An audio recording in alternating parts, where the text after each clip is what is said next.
itangazo rishikirijwe n'umushikiranganje w'intwaro hagati mu gihugu iterambere rusangi n'umutekano ku munsi mukuru mpuzamakungu wahariwe gukingira abene gihugu ivyabo n'ibidukikije ibiza n'isi.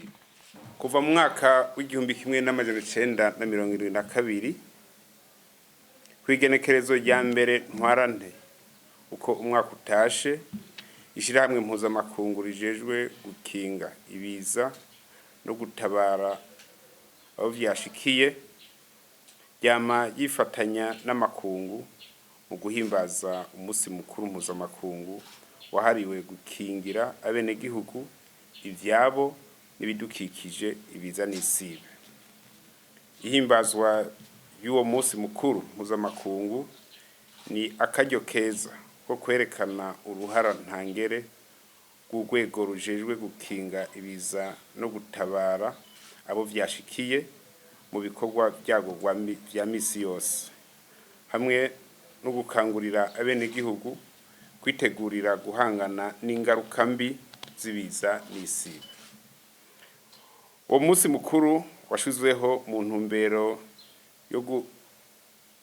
yo guhuriza hamwe ibihugu bigize ryashirahamwe mpuzamakungu rijejwe gukinga ibiza no gutabara abo vyashikiye mu ntumbero yo gukomeza ibisata vy'ivyo bihugu bijejwe gukinga ibiza no gutabara abo vyashikiye, tutibagiye no gukomeza ugufashanya kw'inzego za leta n'abikorera utwabo mu guhangana n'ibiza n'isibe.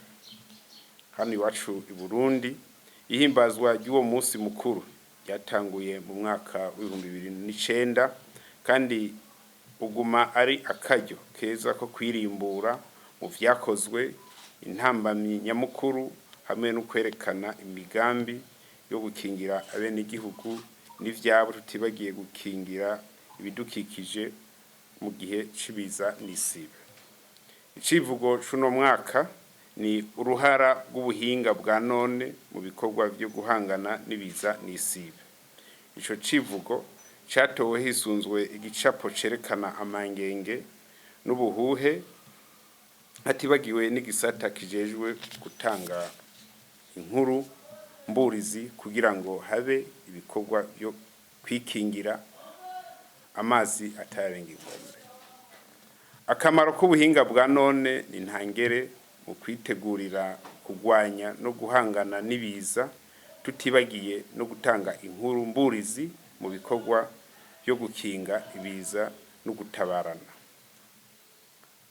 Kugira ngo ubwo buhinga bwa none bugire akamaro mu kwegeranya, ubwihinyanyura no gutanga amakuru, ni ngombwa kwitwararika ugushira inguvu hamwe uburyo bwo gukinga no gutabara bwegeranijwe, tutibagiye no gukangurira abene gihugu kwikingira.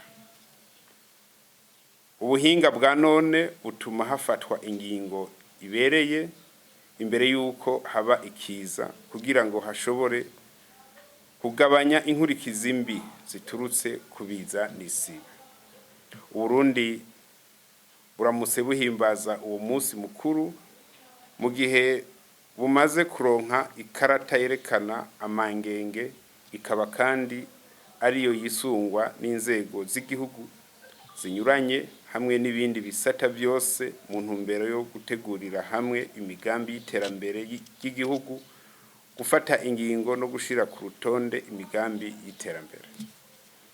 Ni nkenerwa rero ko ibisata bijejwe inyubako no gutunganya ibisagara, ugutwara abantu n'ibintu n'ibindi bisata tutadondaguye ngaha vyitwararika akamaro k'iyo karata y'amangenge no kuyifashisha mu gutegura imigambi y'ibikorwa vyabo vya misi yose. Ako kamo gatewe kandi amashirahamwe y'ibigo vya kaminuza bikora ubushakashatsi, tutibagiye kandi gusaba n'amakomine gushira mu migambi yayo y'iterambere ibikorwa bijanye no gukinga no kugwanya ibiza n'isibe. Ubushikiranganji bw'intwaro hagati mu gihugu, iterambere rusangi n'umutekano busavye inzego zijejwe gukingira abene gihugu hamwe n'ibindi bisata bifasha mu bikorwa byo gukinga ibiza n'isibe, gushigikira igisata kijejwe gutanga amakuru yerekeye ikirere n'ihindagurika ry'ibihe kugira agirire akamaro abarimyi n'aborozi nabo basahirize mu iterambere rirama iterambere ry'igihugu. Leta y'u Burundi nayo izobandanya ifata ingingo zose zibereye zikenewe kugira ngo ibikorwa by'igisata c'igihugu kijejwe gukinga no gutabara mu gihe cibiza n'isibe ifashwe mu mugongo n'amashirahamwe aterera mu iterambere ry'igihugu abicishije mu nyigisho zidasanzwe mu kongereza ubuhinga n'ubumenyi abakorera muri ico gisata, mu kukironsa ibikoresho by'ubuhinga n'ivy'ubutabazi kugira ngo bashobore kwitegurira guhangana n'ibiza n'isibe. Ibirori byo guhimbaza uwo munsi mukuru mpuzamakungu wahariwe gukinga ibiza no gutabara abo vyashikiye bizobera ku cicaro c'ubuyobozi bukuru bw'urwego rujejwe gukinga ibiza no gutabara abo vyashikiye kiri Isororezo muri komine Mukaza mu gisagara ca Bujumbura, bikazoba kw'igenekerezo rya mbere Ntwarante umwaka w'2023. Niharambe ubuhinga bwa none mu bikorwa byo gukinga ibiza n'isibe mu gutanga inkuru mburizi. Murakoze.